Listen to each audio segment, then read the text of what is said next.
this the end? Is this the end of this video? Yes. No, it's not. Just joking.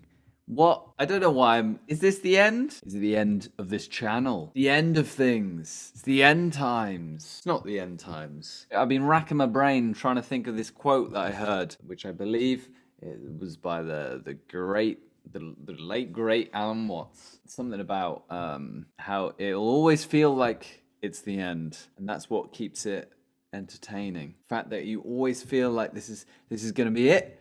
This is it. It's over. We're doomed. But really, that's the little sort of spark of what it means to be alive that keeps you going, keeps you trying. Once you're a bit more maybe in tune with the world around you, let things happen, let go of things that you don't have control over things, then maybe you'll realize that you do have power to change things. Anyway, hey, this is a little animation. I've got a feeling I want to update the intro animation to my videos. It's been a while. I feel like I've had this for a couple years. I need to do a new one, but I still like my idea of having a little animated end screen, a little landscape. And I felt like I've got a sort of a hillside, blue sky daytime one. I've got like a starry night sky end screen. I was missing a sort of sunset, sunrise, end of day kind of orangey end screen, something a bit more autumnal maybe. So I decided to make one. Here it is. It's happening. It's being created before your very eyes. You're welcome. And because it's an end screen, that's what made me think about the end, talking about the end of things, the ends. I then was thinking, I just wanted to dump a little Alan Watts lecture in this video somewhere. That's what I was planning on doing. And currently, as I'm speaking, I don't know if I'm going to do that or not. I'm not too sure. I was getting in my head about it. I was watching loads of Alan Watts things, listening to his lovely voice and his heartwarming and motivational ideas and concepts and ways of thinking. And I thought, that's what I'm all about. And then I was like, that's too much. It's one thing putting Nirvana the Band the Show clips in. It's another thing to do like stealing heavy philosophical audio from lectures and shoving it in my videos. I say that, who knows? Maybe I will find the right one after I've made this little vlog and it will be somewhere. It'll happen. It's gonna jump out at you, and the sound of a older British man from the 70s is gonna suddenly hit you. The end. Last of Us. Speaking of the apocalypse and the end times, finished watching The Last of Us. Good show. Well done. I think they did things in the show that were 100% improvements upon the game. Like, the way that they translated game stuff to be, like, exactly the same, that was good. The way that they then translated other things and changed them, 9 out of 10 times, I feel like they just improved it. We went back and then we replayed... Katie's a big fan of Last of Us, so we replayed the first game again, like, immediately after watching the show. And they 100% made improvements. Just to get back on that Joel discourse about, oh, he's evil, or like, he shouldn't have done that, or he's a monster. Is he good? Should he have done it? Was he right? Was he wrong? I feel like they handled it in the show great. Showing, like, the sort of, kind of, like, intensity and kind of making the final act that he does very, like, quite sinister. There's no like action joy from it all. But anyway, that was a good show, and now we've started playing Last of Us Part 2 again, just because, just on a roll. Again, got more thoughts on that I'm not going to go into, apart from the fact that 50% of the game you spend playing as characters that are just boring and horrible. The whole point that they're trying to make about, like, everyone's kind of evil and they're all surviving and violence is bad and, like, it's the end of the world and look at all this violence that's going on, it's bad. Think of, like, the random NPC. You could just then... It was all... That point was made in the first one. That's what the point of Joel was. Like, he'd killed a lot of people.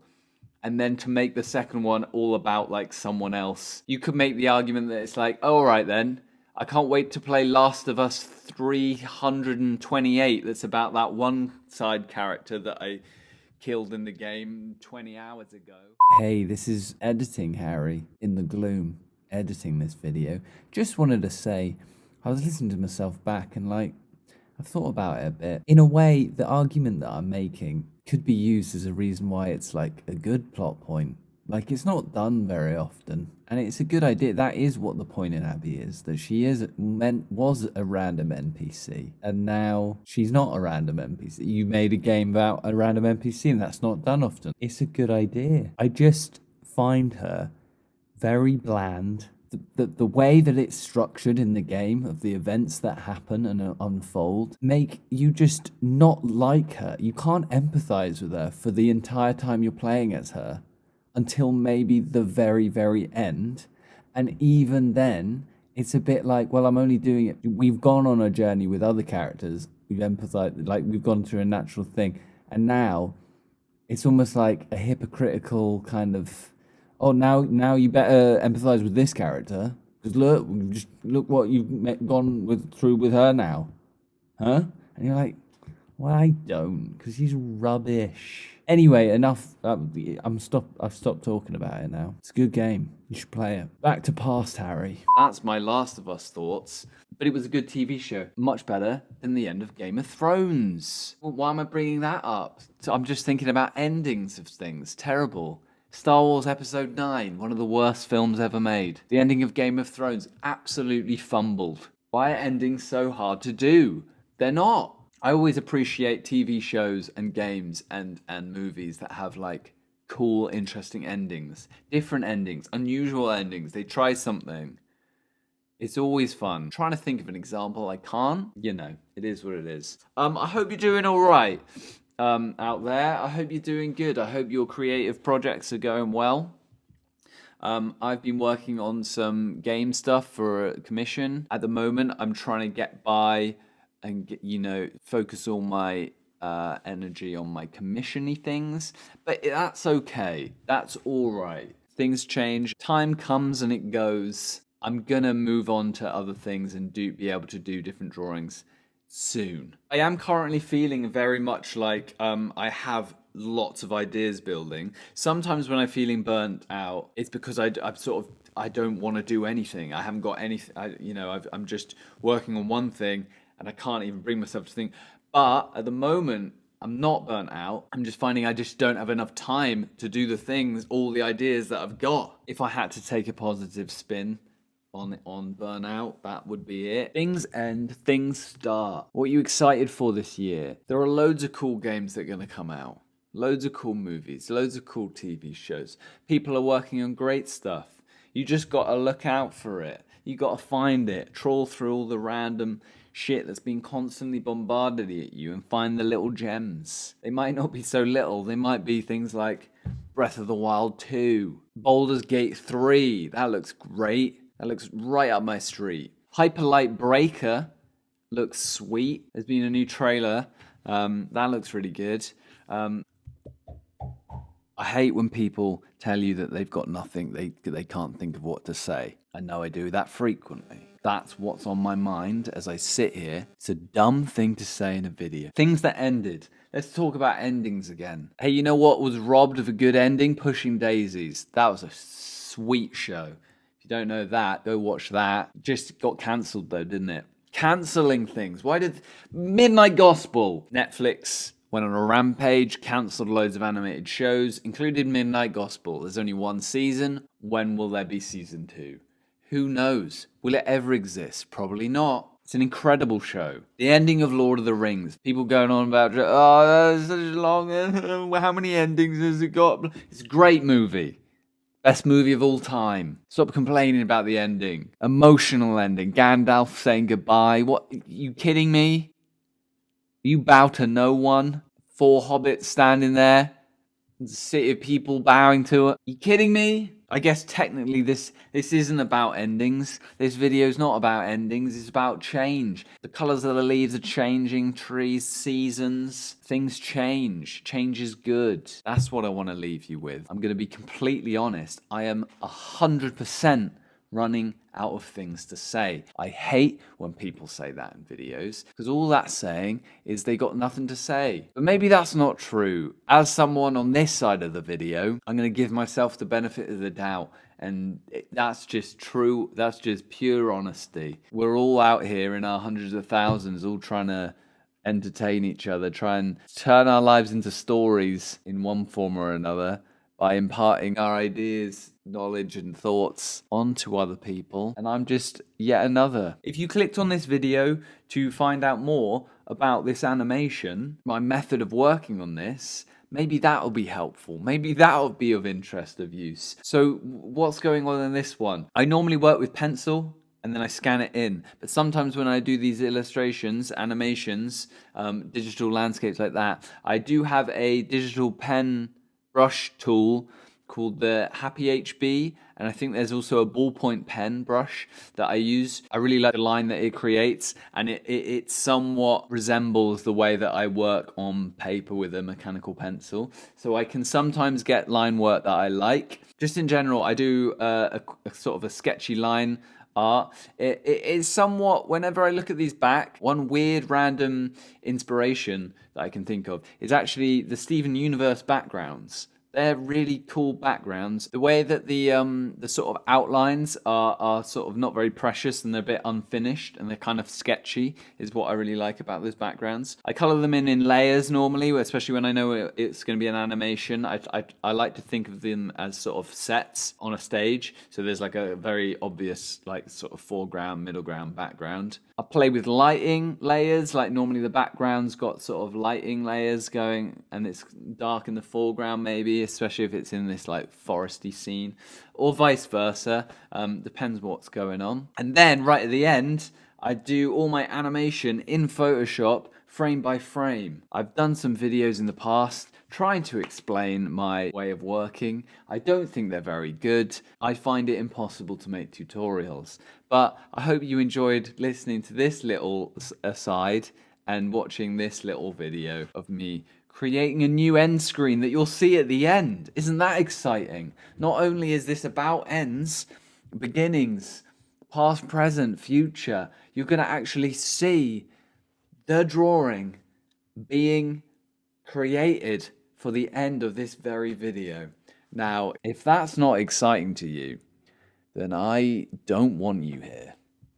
You're not welcome. The conclusion of this video is past, future doesn't exist. That's the takeaway. There are no endings. There are no beginnings. It's all happening now. Go forth with that revelation. Create some art. Make some music. Do some stuff. Dance. There is no end goal. I mean, sure, leave the earth better than you found it. That's quite a good thing.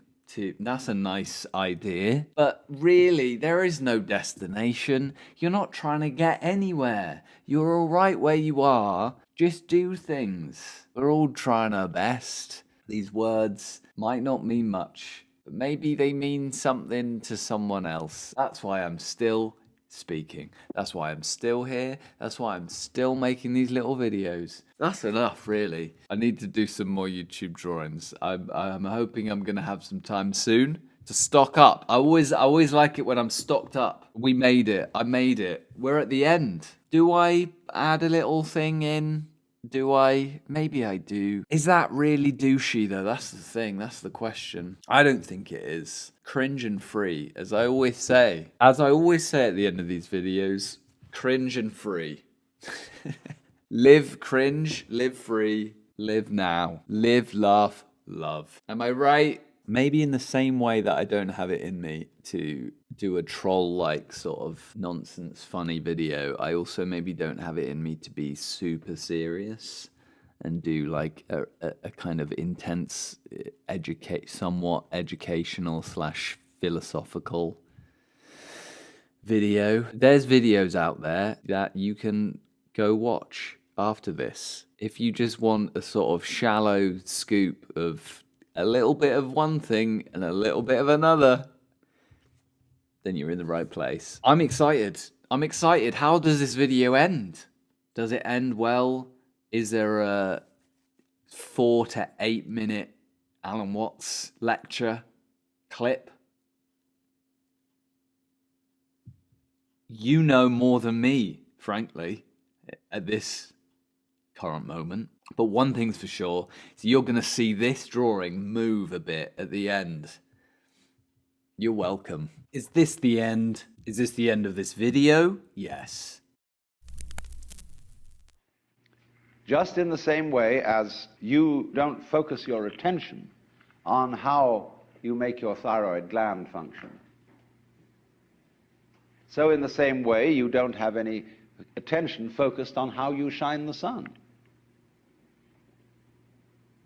So then, let me connect this with the problem of birth and death, which puzzles people enormously, of course. Because in order to understand what the self is, you have to remember that it doesn't need to remember anything. Just like you don't need to know how you work your thyroid gland. So then, when you die, you're not going to have to put up with everlasting non-existence, because that's not an experience. A lot of people are afraid that when they die, they're going to be locked up in a dark room forever and sort of undergo that. But one of the most interesting things in the world, this is a yoga, this is a way of realization. Try and imagine what it will be like to go to sleep and never wake up. Think about that. Children think about it. It's one of the great wonders of life. What will it be like to go to sleep and never wake up? And if you think long enough about that, something will happen to you. You will find out, among other things, that it'll pose the next question to you. What was it like to wake up after having never gone to sleep? That was when you were born. You see, you can't have an experience of nothing. Nature abhors a vacuum. So after you're dead, the only thing that can happen is the same experience, or the same sort of experience as when you were born. In other words, we all know very well that after people die, other people are born. And they're all you. Only you can only experience it one at a time. Everybody is I. You all know you are you.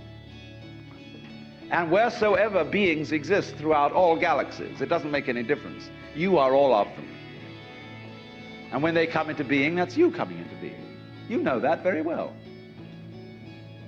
Only you don't have to remember the past. In the same way, you don't have to think about how you work your thyroid gland or whatever else it is in your organism.